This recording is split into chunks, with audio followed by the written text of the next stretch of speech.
ናቸው። እህታችን እዚህ አንድ ጥያቄ ትጠይቃለች። ምን ትላለች? ጸጉሬን ቀለም መቀባት ፈልጌ ነበር እንዴት ይታያል ትላለች።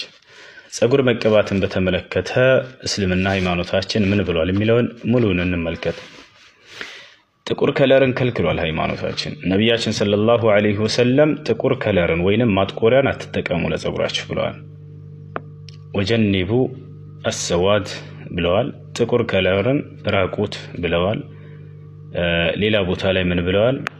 ሰየእቲ ፊ አኺር ዘማን ቀውሙን ሚን ኡመቲ የኽዲቡነ ቢሰዋድ ፈሃኡላ ላ የጅዱነ ራኢሐተል ጀና ብለዋል። የቂያማ ቀን ሲቃረብ ዕለተ ትንሣኤዋ ስትቃረብ ከኡመቶቼ ከህዝቦቼ የሆነ ሰዎች ይመጣሉ። እነዚያ ሰዎች ጸጉራቸውን ጥቁር ቀለም ይቀባሉ።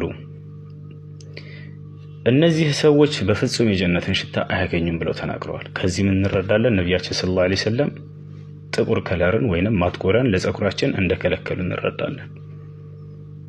ስለዚህ ጥቁር ከለር በጣም የተከለከለ ነው። ጥንቃቄ አድርጎ እሱን እንዳትቀቡ ማጥቆሪያ። ከዚያ ውጭ ግን ይቻላል።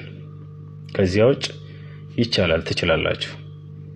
ታላላቅ ዑለሞች እነ ሼኽ ኢብኑ ባዝ እነ ኢብኑ ዑሰይሚን ሁላቸውም ተጠይቀው የመጣው ሐዲስ ላይ ጥቁር ከለር አትጠቀሙ የሚል ነው። ከዚያ ውጭ ይቻላል ብለዋል። ግልጽ ነው አይደለ?